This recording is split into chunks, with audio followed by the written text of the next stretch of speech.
Yes. Good morning, all of you. As I said yesterday, today we are going to discuss regarding the solidity part. This is purely a theoretical concept. You have to understand that in this concept we are going to discuss regarding what happens when the solid is dissolved in a liquid and what are the consequences that are going to take place and what is the exact mechanism that is going to take place inside the solution. Then secondly we are going to discuss regarding gas in a liquid. Secondly we are going to discuss regarding gas in a liquid. First let me go for solid in a liquid. Solid in a liquid.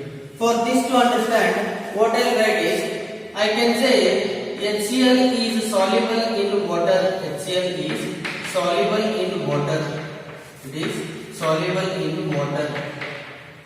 Okay. Similarly, the CCl4 is soluble in benzene or any organic solvent. That means the HCl is polar. HCl is polar and H2O is also polar. H2O is also polar. Similarly, this is non-polar compound. This is your non-polar compound, and benzene is also a non-polar compound. Non-polar compound. So once if you are seeing this, even you can say that the naphthalene is soluble in benzene. Okay, these all if you see it, if you clearly see this basic understanding, the polar substance is soluble in polar monomers component, then non-polar component is soluble in non-polar component. So I can generally come to the conclusion that when you are considering the solubility part, I will simply say the statement that like dissolves like. Like will dissolve the like. That means the polar component is soluble in polar solvent and the non-polar component is soluble in non-polar solvent. With this basic understand, let us go for what exactly happens when a solid is dissolved in a liquid. When solid is dissolved in a liquid. Suppose, consider I am dissolving a solute in a system of solvent. What exactly is going to happen is, as I keep on adding the solute, okay, the number of solute particles in the solution keep on increasing. Number of the solute particles in the solution keep on increasing. Once the solute particles keep on increasing in the solution, that means the concentration of the solute, once you write something in square bracket, in chemistry it is known as molar concentration. It is known as what? Molar concentration. So what exactly is going to happen is, as I keep on adding the solute particles in the solution keep on increasing. So that results in increase in concentration of the solute. So such process in which the solute concentration keeps on increasing in a system is called dissolution. Is called as what? Dissolution. Okay, what exactly is the meaning of dissolution is? When a particular solute is added into a solvent, its concentration keep on increasing in solvent. So such process is called as dissolution. Okay, then what exactly is going to happen later? Okay, man lo you have added 10 particles and the 10 particles are dissolved here. Okay, what exactly is going to happen? Suppose if I add the 11th particle, what you are going to get is this 11th particle, that is incoming particle, and the inside solution particle will collide each other, and after collision they are going to settle down at the bottom. That means after 10 particles, that is dissolution takes place. Okay, if the 11th particle, similarly 12th particle, similarly 13th particle added, the incoming particles will combine with the inside particles and result in what? Effective collision and start settling down. So this process wherein the incoming particles and the particles that are already present in the solution undergo effective collision and results in settling down of the solute particles at the bottom is called crystallization. Is called as what? Crystallization. Okay, try to understand. When only solute concentration keeps on increasing, then you call it as dissolution.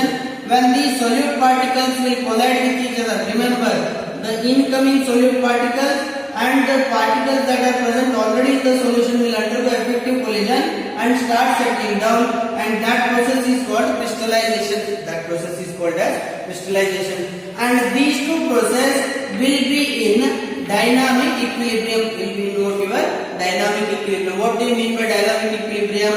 When dissolution takes place, at what rate dissolution will take place? At the same rate crystallization also will take place. At the same rate crystallization also will take place. That means the rate of dissolution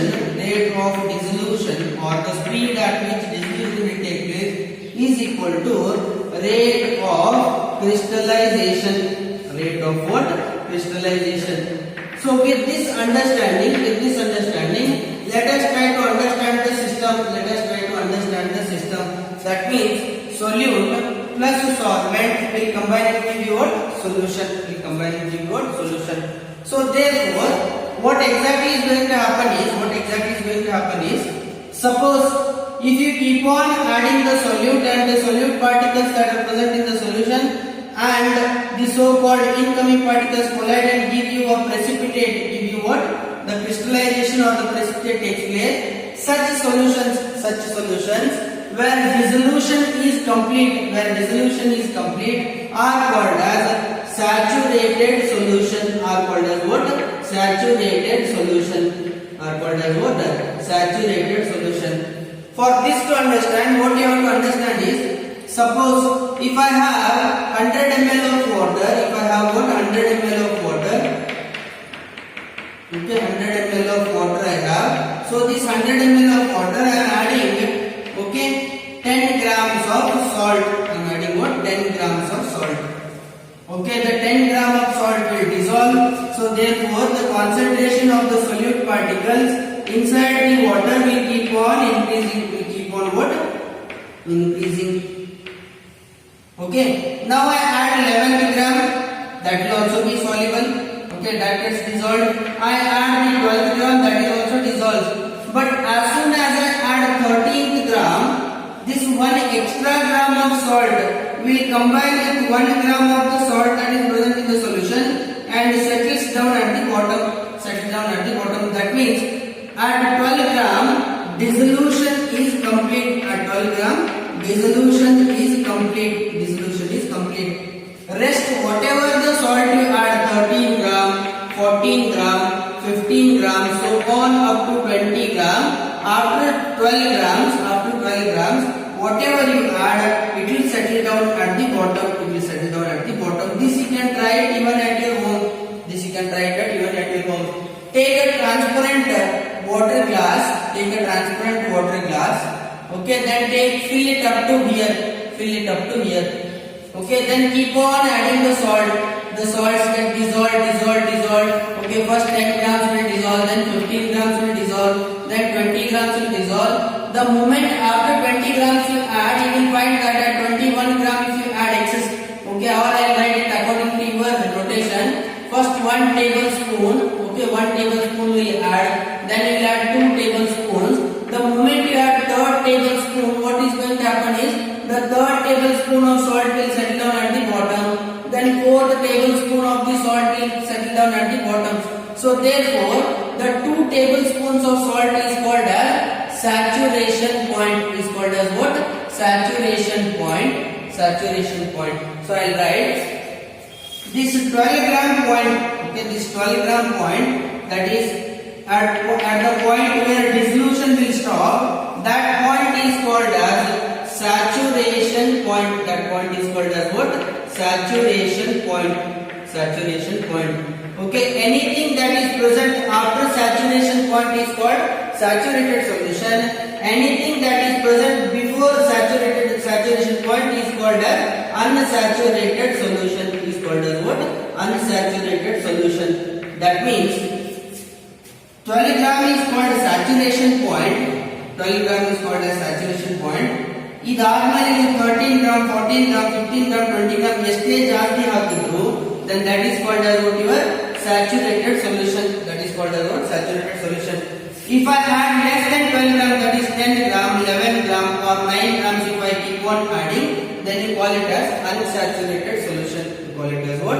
Unsaturated solution. That means the 100 ml of water is maximum solubility is maximum dissolution is 12 grams. Anything after that is called as saturated solution. Anything before that is called as unsaturated solution. That means you are only focusing on saturation point. Saturation point means it is the maximum solubility of a solute in solvent.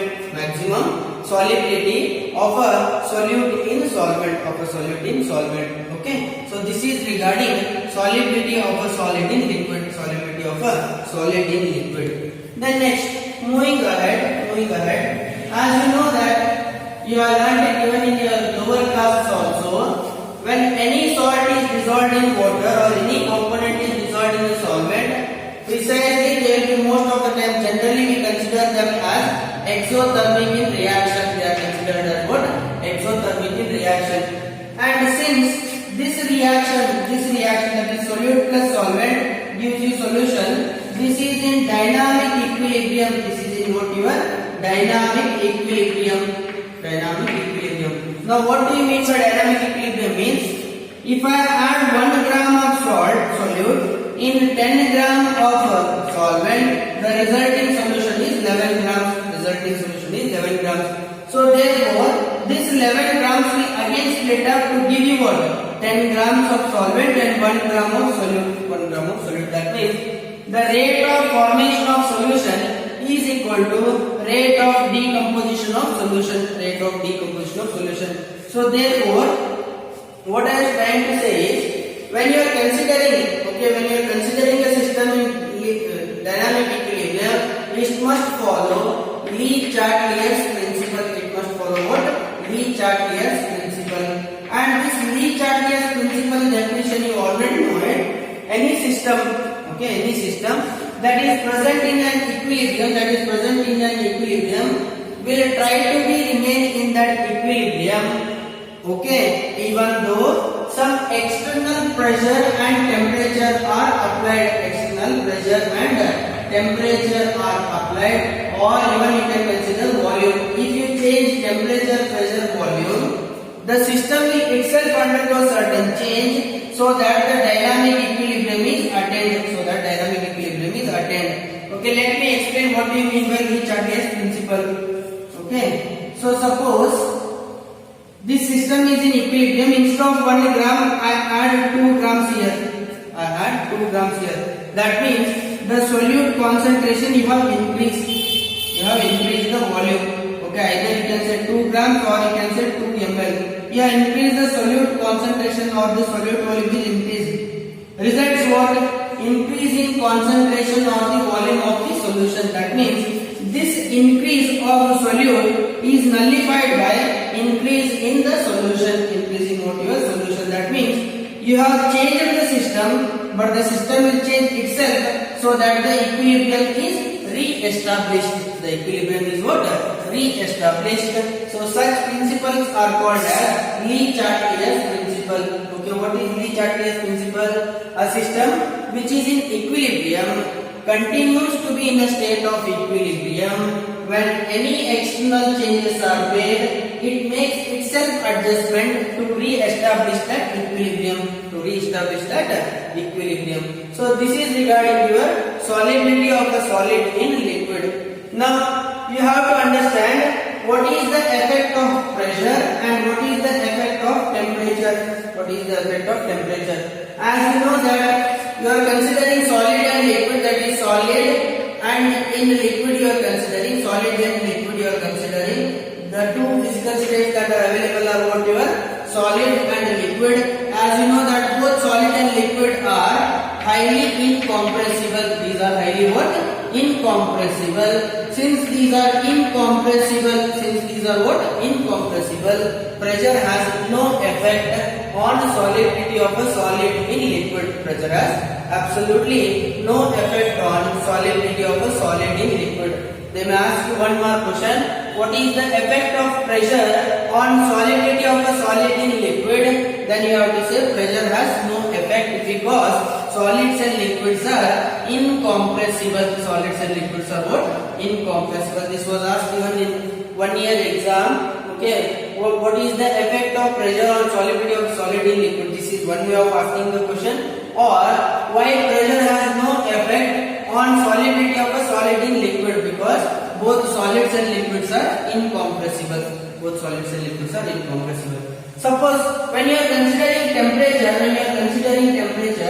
then you have to consider the state of reaction.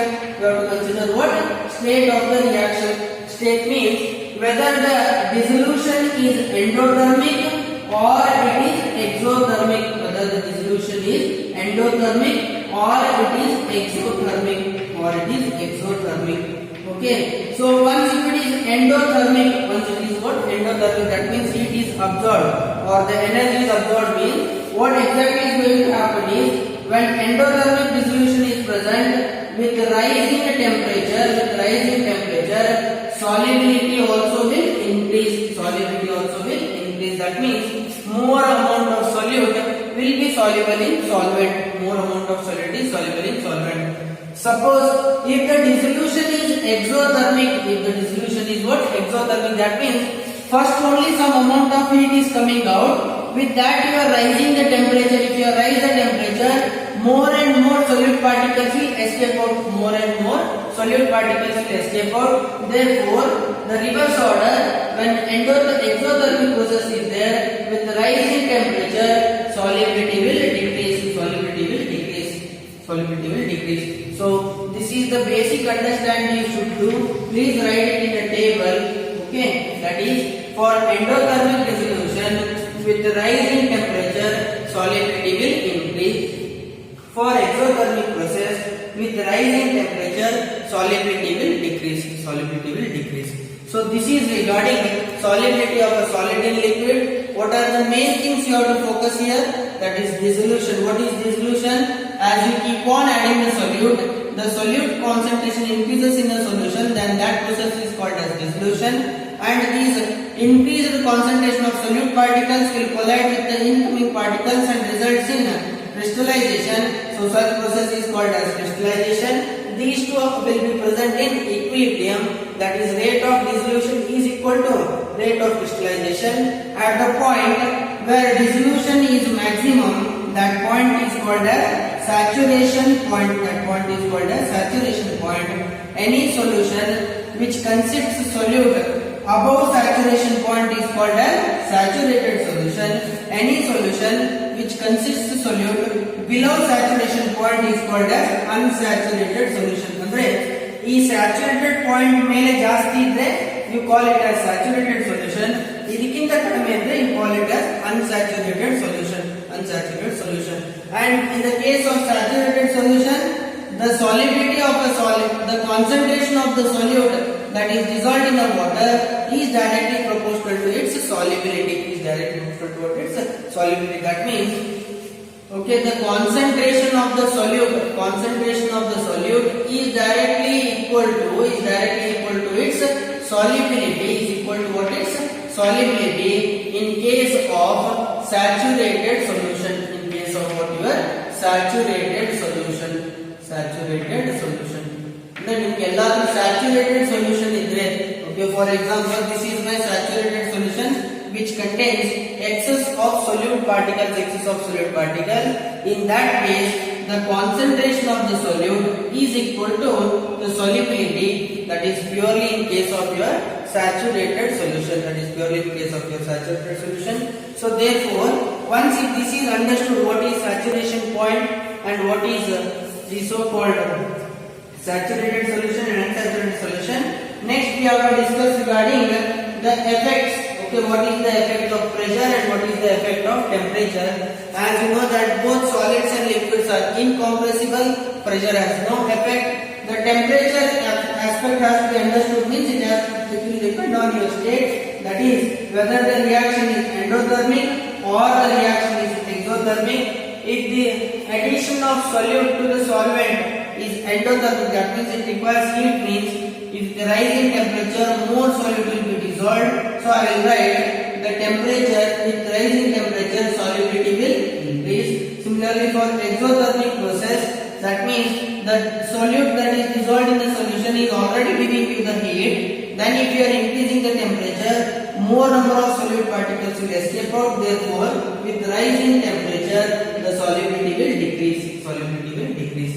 So this is regarding the solubility of a solid in liquid. Solubility of a solid in liquid. Is solubility of a gas in liquid. Solubility of a gas in liquid. For this I will just give you a brief introduction. Tomorrow we will discuss detail regarding gas in the liquid. Okay, as you know that when you are considering an aquatic animal, that is present below the underlayer, below the water layer, what exactly is happening is the aquatic animals will not be using your water for their respiration, but the oxygen gas that is dissolved on the surface, is being utilized by these aquatic animals. That means all the oxygen that gets dissolved on the liquid, is responsible for respiration of the aquatic animals. On top of the water layer, the dissolution of oxygen gas is present. Then on top of the water layer, HCl will dissolve its maximum level. HCl is going to dissolve in maximum layer in presence of water. That is HCl, okay, plus H2O. Okay, this is going to give you, okay, H3O plus with elimination of OH minus, and this reaction is reversible. So HCl is maximum soluble on the surface of liquid. Now on this, you know that the gas is highly compressible. Since the gas is highly compressible, we say that pressure has a maximum effect on the dissolution of gas in a liquid. So what is the effect of pressure? What exactly is the effect of pressure we will be seeing tomorrow. But I just wanted to explain you that it is on the liquid layers. Okay, the gas will not penetrate through the liquid layer, but it is present at the surface of the liquid. It is not going to penetrate through. Now this importance of solubility of a gas in liquid and how exactly the pressure will come into the scenario, and why your aquatic animals prefer cold water condition rather than hot water condition. All this we are going to discuss tomorrow. Okay, and I have also provided you the notes what has been completed till today. I have given you 9 numericals for your homework. Kindly solve those 9 numericals. If you are having any doubts or any difficulty in solving those numericals, you are free to approach me anytime. Thank you.